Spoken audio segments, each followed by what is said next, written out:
அதிசயங்கள் செய்கிறவர் நம் அருகில் இருக்கிறார். அற்புதங்கள் செய்கிறவர் என்றும் நமக்குள் வசிக்கிறார். ரோமர் 5:5. மேலும் நமக்கு அருளப்பட்ட பரிசுத்த ஆவியினாலே தேவ அன்பு நம்முடைய இருதயங்களில் ஊற்றப்பட்டிருக்கிறபடியால், தேவ அன்பு நம் இருதயங்களில் ஊற்றப்பட்டிருக்கிறபடியால் அந்த நம்பிக்கை நம்மை வெட்கப்படுத்தாது.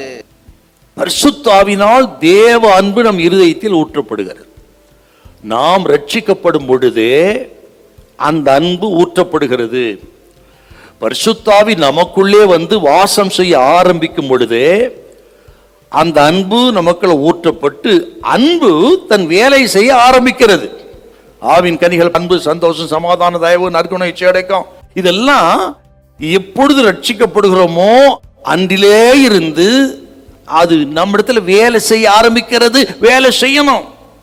ஏனென்றால் பரிசுத்த ஆவி நாம் இருதயத்தில் வாசம் பண்ணும் பொழுது பரிசுத்தாவின் கனிகள் எல்லாம் கூடவே வேலை செய்ய ஆரம்பிக்கிறது.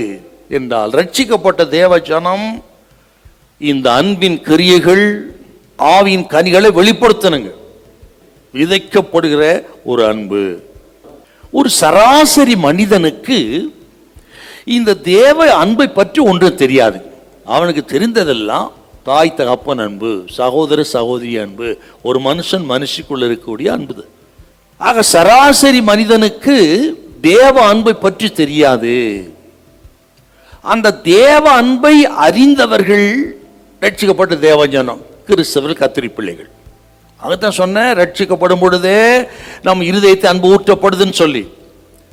அப்படியானால் இவ்வளோ விசேஷித்த சிலாக்கியத்தை பெற்ற ஜனம் நீங்கள் தான். அவர்களுக்கு இல்லாத ஒரு சிலாக்கியம் நமக்கு என்று சொன்னால் இந்த தெய்வீக அன்பை நாம் தான் அறிந்திருக்கிறோம். நாம் தான் இந்த உலகத்துக்கு வெளிப்படுத்தணுங்க. அப்படி தெரிந்து கொள்ளப்பட்ட கூட்டம் தான் நீங்களும் நான். இன்னும் நான் சொல்லுகிறேன், உலகத்தார் கிறிஸ்தவத்தில் அதிகமாக எதிர்பார்ப்பது இந்த அன்பைத்தான் எதிர்பார்க்கிறார். கிறிஸ்தவர் என்று சொன்னால் அன்புள்ளவர்கள், இரக்கமுள்ளவர்கள் என்று தான் உலகத்தான் நினைக்கிறார்கள். என்றால் இயேசு அன்புள்ளவர், அவர் ஜனம் அன்பான ஜனம் என்று உலகம் நினைக்கிறது, எதிர்பார்க்கிறது. அப்படின்னா நம்ம குடியிருக்க இடத்துல அக்கம் பக்கம் இருக்க மக்கள் மத்தியில் நாம் எப்படி இருக்கிறோன்னு கொஞ்சம் ஒரு ஆராய்ச்சி பண்ணிவிடுங்க நம்ம. ஆகவே சொன்னேன், இந்த அன்புங்கிறது சாதாரண ஒரு மனிதத்தில் காணப்பட அன்பு அல்ல, கிறிஸ்தவத்தில் காணப்படக்கூடிய ஒரு தெய்வீக அன்பு. ஒருவருக்கு உதவி, கஷ்டம், கைவிடப்பட்ட நிலைமை என்று வரும்பொழுது அதை பார்த்து கொண்டு அடுத்த கிறிஸ்தவன் அமைதியாயிருந்தால் பிரயோஜனம் அல்ல. அந்த நேரத்தில் அவருடைய பாரங்களை பகிர்ந்து கொள்கிற அன்பு. அன்பின் அடிப்படையிலே வரங்கள் செயல்படுமானால் அநேகருக்கு பிரயோஜனமா இருக்கும், உலகத்துக்கு பிரயோஜனமா இருக்கும், ரட்சிப்பு உண்டாகும், ஆண்டவர் நாம மகிமைப்படும். ஹல்லேலூயா, ஹல்லேலூயா.